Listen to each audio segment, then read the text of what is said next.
I am very disappointed in all of you.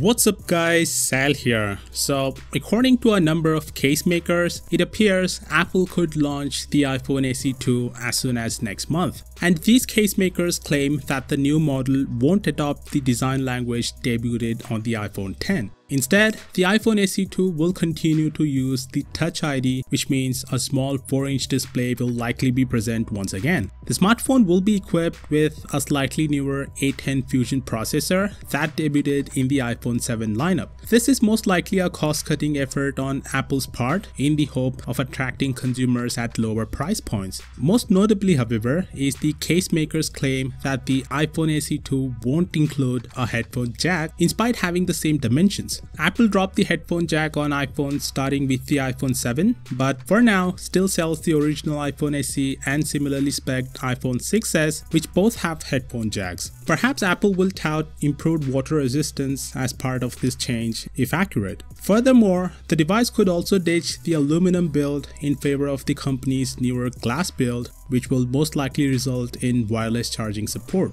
The iPhone SE was launched on March 21st, 2016, making it a 2-year-old smartphone that is probably due to be upgraded soon. It was also launched separately from the main iPhone releases, which are typically revealed in the fall, so a spring unveiling for the iPhone SE 2 is completely logical.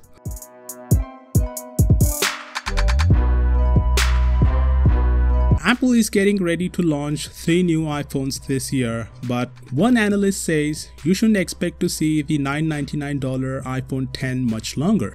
The iPhone X is dead, analyst Neil Campling wrote in a research note to clients. That seems extreme, but Campling says the fact that Apple suppliers Taiwan Semiconductor Manufacturing has lowered its full-year revenue forecast indicates Apple isn't buying enough iPhone X components. Campling believes that the problem with the iPhone X is the price. The device starts at $999 for the 64 gigs model, and the analyst states that consumers are not buying high-priced phones. He clarified that any old inventory of iPhone X models will still be on sale, but no new ones will be produced. With that being said, I'm pretty sure the iPhone X will be replaced with a new model this year. The cost of the iPhone X to manufacture is probably still prohibitively high to warrant dropping it further down the product lineup, so it will likely be completely replaced rather than superseded, a bit like the iPhone 5C and the iPhone 5. Anyways, let me know your thoughts on this, and I'll see you all tomorrow.